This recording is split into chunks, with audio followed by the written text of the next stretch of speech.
Assalamualaikum warahmatullahi wabarakatuh, and good day to all the mothers and also mother-to-be out there. Today, I am Dr. Nor Yusliza Mohd Yusoff from Hospital UMRA.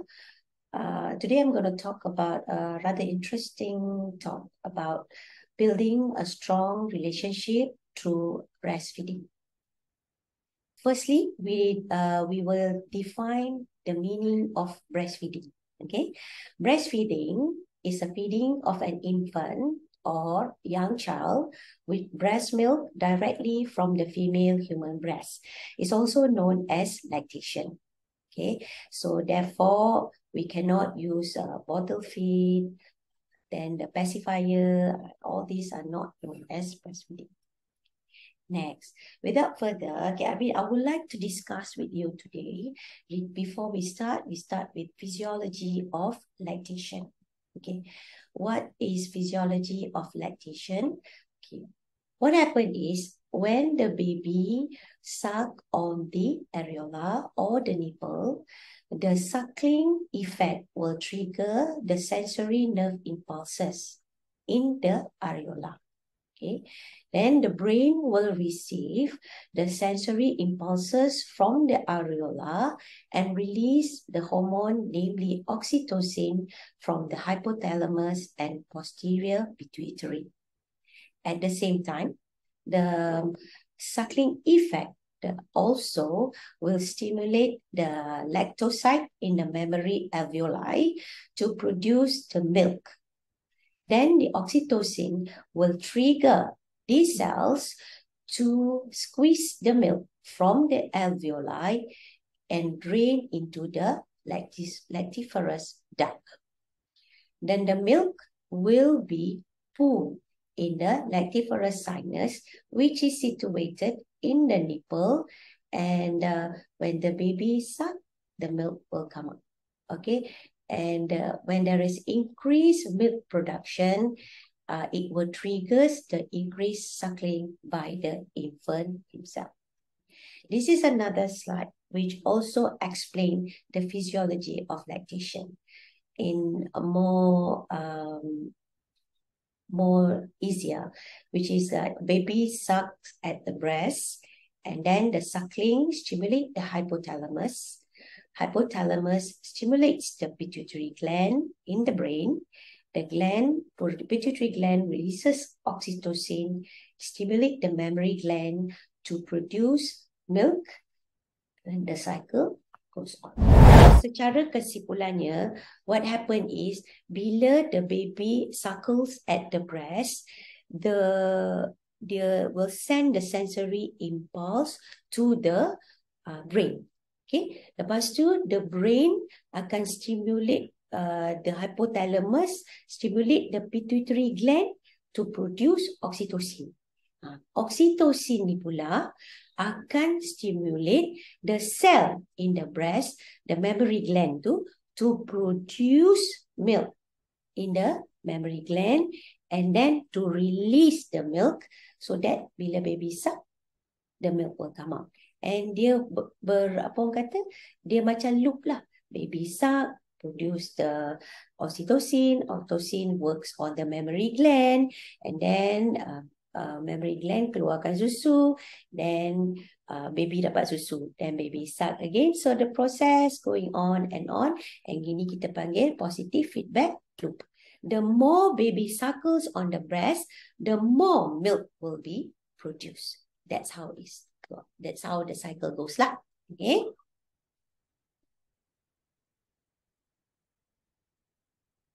Okay. Now, let's talk about the principle of breastfeeding. Okay. Breastfeeding should be initiated within 1 hour of birth in all healthy infants. Sama ada you go for normal delivery or cesarean section. Now, as for cesarean section pula, kita advise juga skin to skin contact tu initiated within 1 hour. I know it's difficult, but we can ask the health provider to assist you, during the breastfeeding. Even your partner also can assist you during the breastfeeding.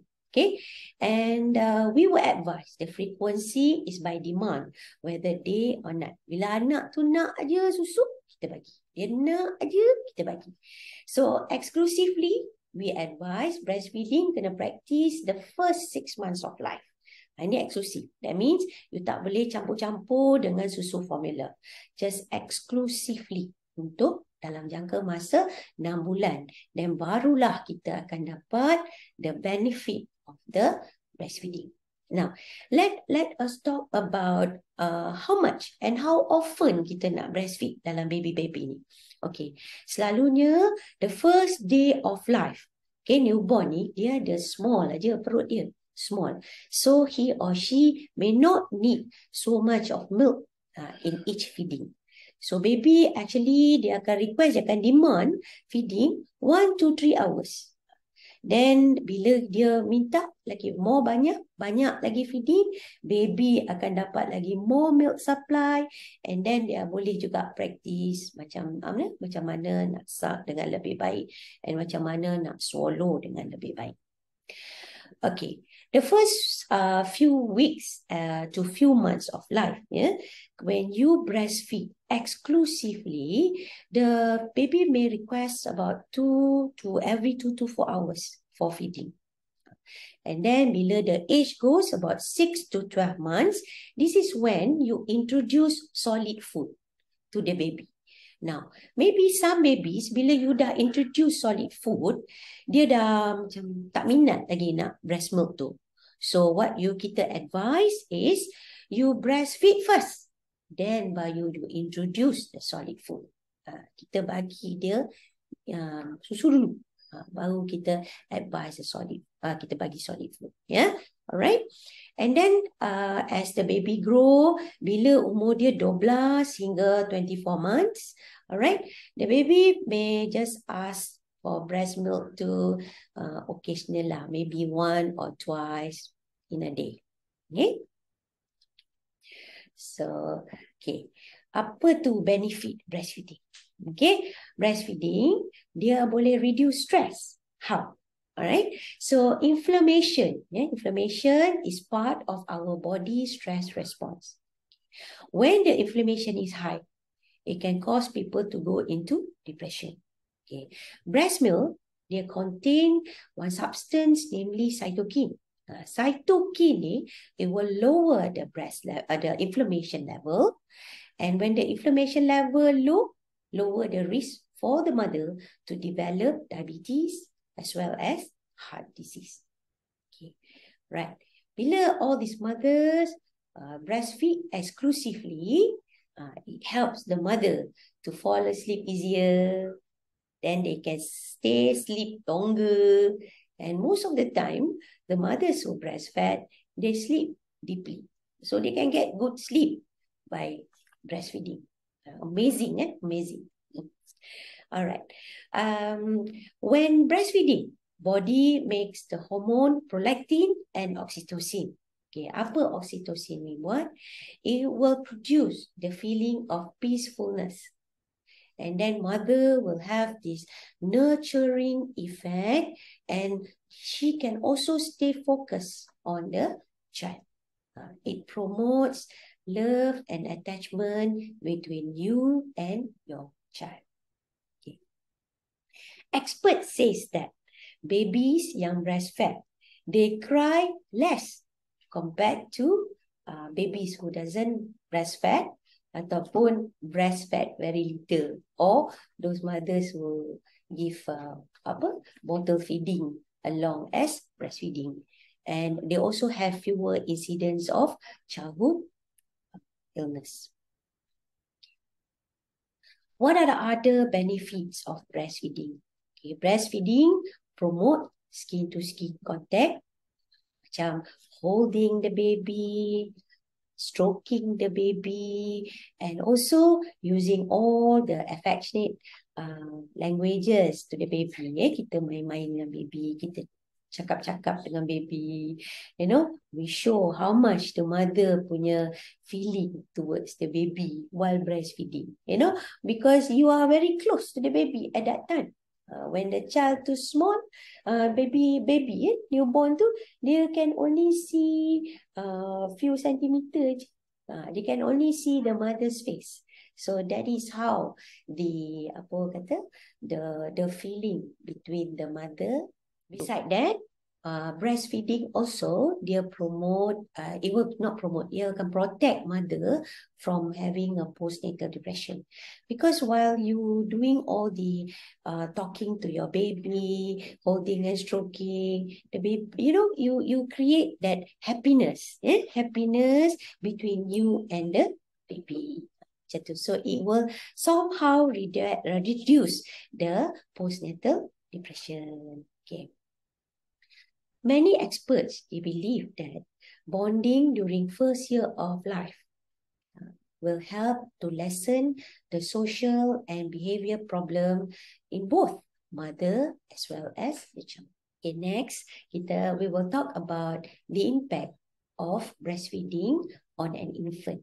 Yeah, when we talk about health benefit, usually we talk about short-term health benefit as well as long-term health benefit. Yeah, short-term, and as we know that breast milk, it contains antibodies and also work as prebiotics. And dia ada immunoglobulin kat situ. Yeah, so it can cause fewer ear infection. What are the infection you be talking about?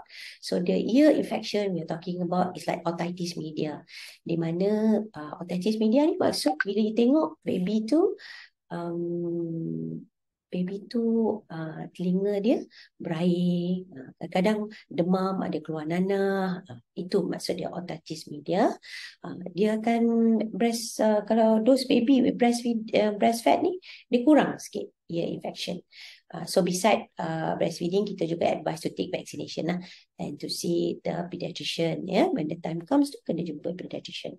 Okay, and also it will reduce respiratory infection macam bronchiolitis, pneumonia, upper respiratory infection macam sesama, batuk, and all these things.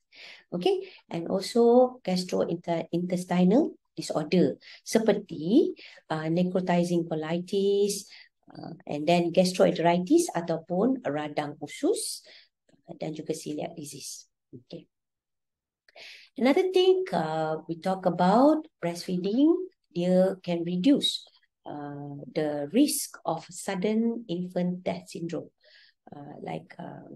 Di mana expert believe, the study mengatakan it can reduce up to 50% sudden infant death syndrome. What about the long-term health benefit? Okay, the long-term health benefit of breastfeeding towards the infant is it can improve growth and development. It lower the risk of obesity. Baby can have higher IQ and enhanced motor skill. Lower the risk of childhood cancer, and also lower the risk of type 1 and type 2 diabetes mellitus.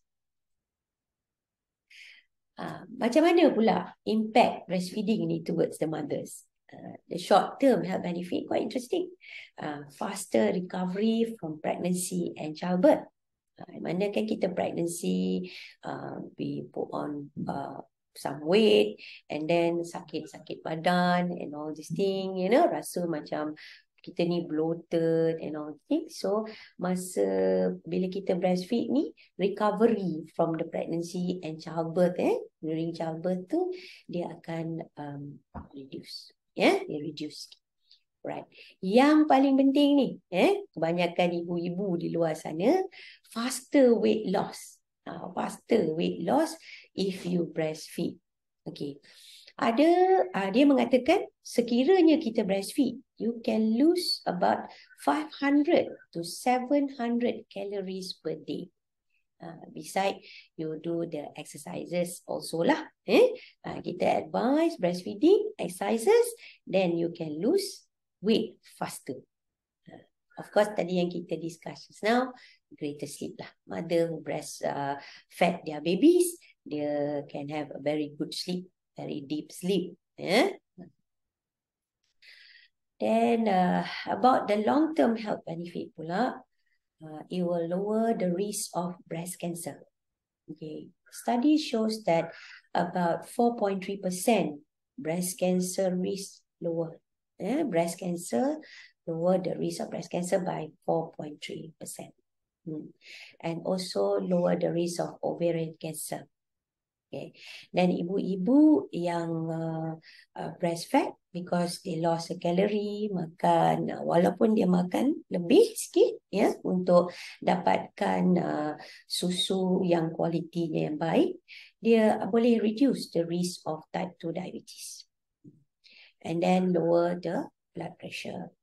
And also the risk of developing a cardiovascular disease during menopause.